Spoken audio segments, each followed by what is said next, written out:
Center, or the IMC. And the IMC has organized an exhibition, a major exhibition. The exhibition was entitled The Creative Egypt, and we're delighted to be joined today by Engineer Ahmed Taha, IMC Executive Director. Good morning to you, sir. Good morning. Good morning, Engineer Taha. And first of all, if you could shed some light on the IMC and especially on your booth that you are participating in that huge exhibition. How did the idea spark you, and how are you participating in IMC? Good.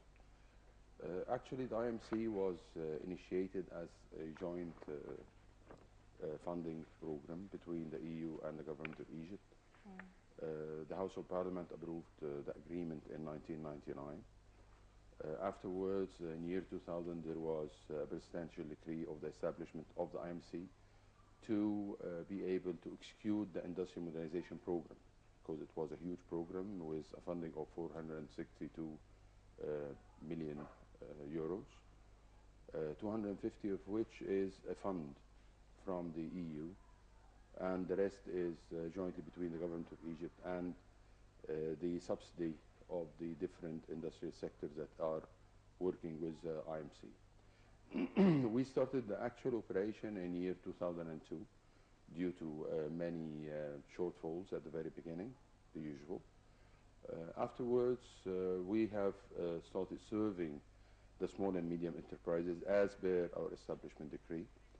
The services was revolving around upgrading their skills, upgrading the quality certification, and so on and so forth. Until the year 2005, there was a major change in the management style. The management at that time decided to work extensively with the large companies because their views, which was right or wrong, this is not for me to judge actually, that was taken into consideration that these large companies are the main drivers for exports, and there was a lot of support given to this kind of large companies until January 25th, 2011. Things was a little bit on hold, as many other economic sectors here in Egypt. And when I came into the office in August 2013, we had to stop and assess everything that we've done over the previous 11 years, from 2002 until 2013. And accordingly, we've decided to do an active role in the area of development, not just looking at the growth rate and the increase in exports, and that's it, because the people walking in the street do not feel it. So we started working extensively in the development sector, specifically the handicrafts and the artisan. Accordingly, we have done a map. There was a lot of effort done before that to map villages and cities and craftsmen. We have identified 61 different clusters, whether they are ethnic or handicrafts or industrial clusters. In the fair that we are talking about today, we have managed to have 41 of these clusters displaying in our the main objective of identifying them is looking into the economic side. At the end of the day, if I am a craftsman and I earn some money, accordingly I'll be able to buy goods for my family and for my kids, and so on and so forth. We have targeted 41 clusters in the exhibition, presenting 17 different government rates, and direct and indirect beneficiaries. Out of it was almost 7,000 families.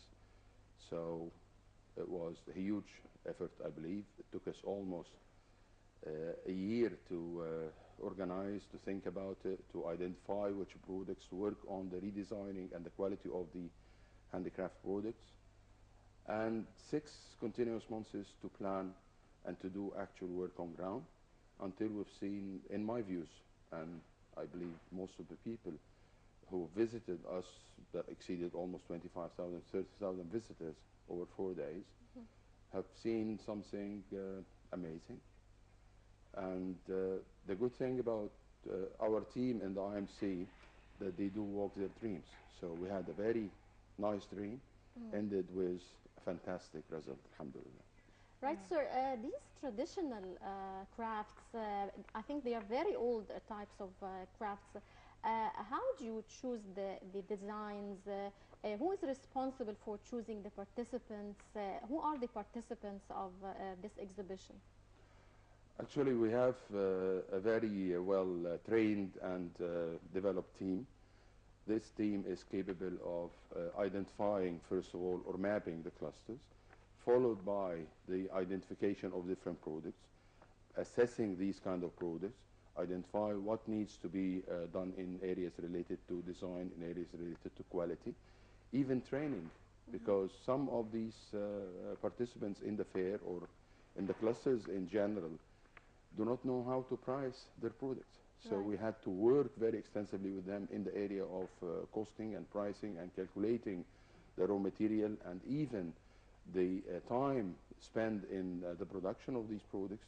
They had to calculate it and transform it into minutes and hours. Accordingly, we can have a final cost, Right. and then they would put their profit margin into it.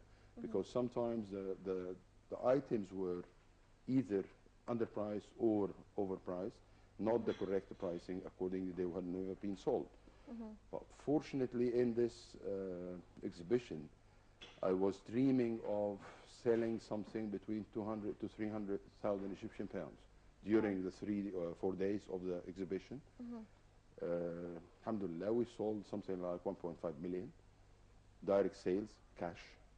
Right. And they have contracts of 4.4 million Egyptian pounds during the 4 days fair. Right, sir. But I would like to know, how do you export these products? Do you have a plan to export these products?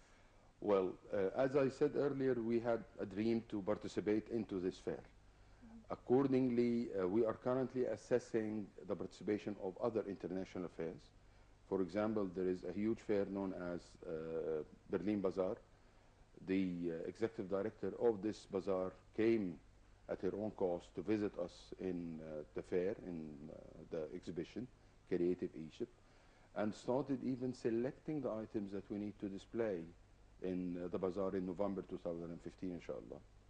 And she was amazed by the level of products, the variety of the products, because we had something like 26 different line of products. Right. Between pottery to glass to wood, everything, alhamdulillah, was under one roof for a change, to the extent that some of the buyers and visitors to the exhibition were asking, are you planning to have a continuous outlet? Do you have a plan to outreach for different areas? Because 4 days were not enough, to the extent that some of shelves were empty on the second day, because no one believed that they will be able to sell that amount of products. But alhamdulillah, they did. Right. To our knowledge that Prime Minister Ibrahim Mahlab was keen on visiting and inspecting the fair, and he delivered a message to you people, you and other people who were participating. If you can elaborate on that, and he focused on the importance of that particular type of art and profession, the crafts. So if you could elaborate on that and shed some light on the message that was delivered by the Prime Minister to you people, to be able to, let's say, extend or expand the path for you to be able to be more creative in the near future, up in November, when you hold the other Actually, exhibition. as I said, the exhibition was between the 5th and 8th of February this month. Over the 4 days, His Excellency Minister Munir visited us 3 times. And each time he had a different minister with him. In the opening, he had the Minister of Social Solidarity. Saturday, he had the Minister of Finance. And finally, he got us His Excellency the Prime Minister, Engineer Ibrahim Mahlab, who was amazed by the level of the products. And he said a very clear comment at the very beginning: I would have regretted if I never came today. In my views, this is a very strong message that we've done our role. And the people who were displaying their products were very proud. and very happy to see that the highest level in the government is really valuing them and really appreciates the effort they have been doing over the years. Knowing that, he gave us clear instructions, which he gave me personally before during his visit to something similar to in